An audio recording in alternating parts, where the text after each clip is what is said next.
2015, nous avons fait que 75 installations aidées. L'année d'avant, c'était 110 à peu près, on va faire simple, et 120 l'année d'avant. Donc ça montre aussi que voilà, quand la conjoncture n'est pas là, les jeunes ne vont pas s'installer et on les comprend. Donc nous, c'est notre fer de lance, c'est quand même l'installation, c'est le renouvellement des générations et continuer le métier aussi d'agriculteur qu'on aime, mais qu'on ne peut pas faire sans revenu.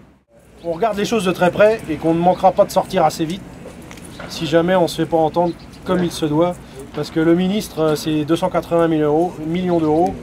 C'est comme les 600 de l'année dernière. On s'en moque. En Mayenne, ayez en tête que c'est 660 dossiers qui vont pouvoir prétendre au FAC sur 1700 de reçus. Ça vous donne la proportion. En port, 7500 € de moyenne touchée. C'est ce qu'ils perdent par mois les gars en moyenne. Donc voilà, on va dire qu'en 2015, ils nous ont perdu 11 mois sur 12. Si on fait un petit peu de cynisme. En lait, voilà, sur les 660, je sais qu'en lait, les gars ont touché entre 1000 et 2000 €. Donc vous comptez la perte et puis vous comptez l'enveloppe. C'est pas ça qu'on veut. Je suis en EARL avec ma femme depuis 5 ans, donc jeune installé. Je suis en production laitière et au rayon laitier.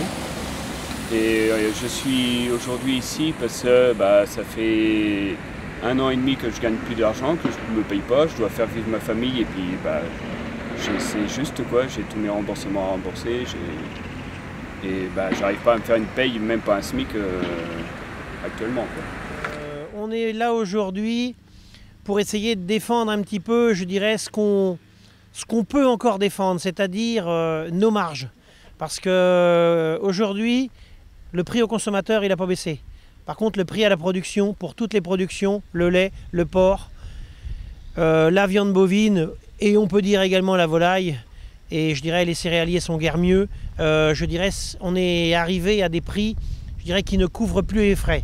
Et il y a vraiment un désarroi de la part des agriculteurs. Nous, en Pays de Loire, donc, on avait une action coordonnée sur les 5 départements. D'abord, tout le monde a bloqué le périph', la circulation, tout le monde s'est organisé comme ça.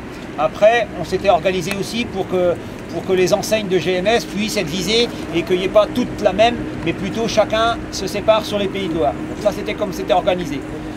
Donc, sur les produits transformés, on vient d'obtenir à ce que Stéphane Le Foll signe le décret. Maintenant, politiquement, c'est facile à faire. Le plus dur reste à faire pour Stéphane Le Foll, pour notre ministre, c'est qu'il doit convaincre ses collègues européens. Parce que signer un décret, d'abord, il faut que ça passe par le Conseil d'État pour voir si ce n'est pas anticoncurrentiel, puisqu'en France, comme vous le savez, il y a l'histoire de la liberté de la concurrence, et donc il y a à vérifier ça. Et ensuite, il faut que ce soit eurocompatible. Mais pour que ce soit eurocompatible, il faut qu'il aille convaincre ses collègues européens. En ce moment, est alimenté un fonds. Là aussi, vous avez vu peut-être Michel-Édouard Leclerc ou d'autres qui écrivaient dans les journaux, on est en train de voir à imaginer un fonds. Donc tout ça, on va dire, on ne peut pas encore le communiquer parce que ce n'était pas totalement terminé. Néanmoins, c'est en bonne voie. Donc il y a un fonds qui permettra, en fonction des crises, d'alimenter une caisse qui sera avec plusieurs intermédiaires qui alimenteront la caisse, y compris les distributeurs, qui permettront, quand ça va mal, de pouvoir relever le prix et les prix d'achat. La réunion régionale est terminée. Donc il y avait une réunion en préfecture qu'on avait demandé hier soir à la préfecture de région. Pour la Mayenne, donc il fallait que toutes les productions et les départements soient représentés. Pour la Mayenne, c'était Mickaël Guillou qui y était. Donc il a été convenu que tous les industriels, y compris les GMS, doivent tous se retrouver. Donc il y a 3 tables rondes avant le 20 février en lait, en porc et en viande bovine avant le 20 février prochain. Celle laitière sera en Mayenne, celle viande bovine sera à Nantes, celle porcine sera à Angers. Reste à caler la date pour la volaille.